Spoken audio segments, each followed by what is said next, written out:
Hi, I'm Michael McAuliffe, President of Family Credit Management.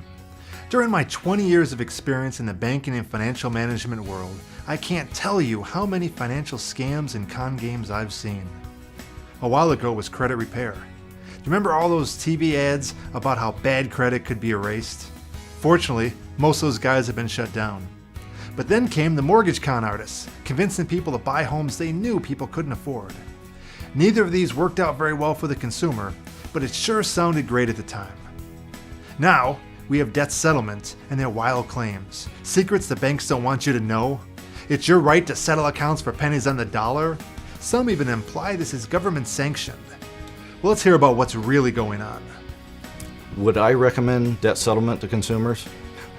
Only if they don't mind getting sued or having their credit ruined for 10 years, which means you're going to have trouble getting a job and probably be charged more for your insurances.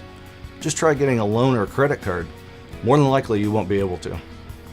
You're also going to have to be willing to pay huge fees up front, and because most of them charge a setup fee, a monthly fee, and then another large fee when and if they actually do settle this debt. That's if, because most of the time they never contact these creditors at all. I've heard their stories before, that they're going to settle for pennies on the dollar, your credit's going to get a fresh start. You know, if this were the case, wouldn't everybody just charge up their credit cards and pay back pennies on the dollar? Come on, if it sounds too good to be true, it is. As a credit counselor, I've talked with countless consumers, and it is so frustrating seeing people taken advantage of or told only partial truths when they are at a very vulnerable part of their lives.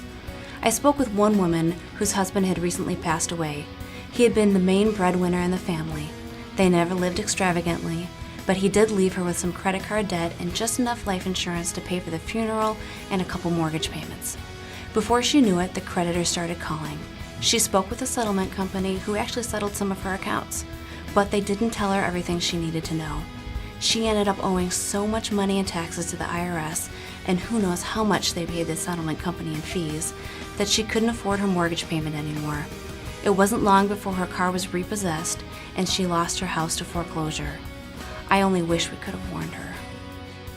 There are not many decisions you'll make that are as important as those that affect your financial future.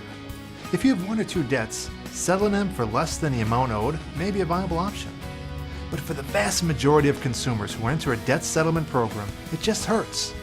You owe it to yourself and you owe it to your family to speak to an objective credit counselor from a nonprofit agency that is state licensed, HUD certified, has worked with people in your exact situation, and can provide you with an objective, customized action plan.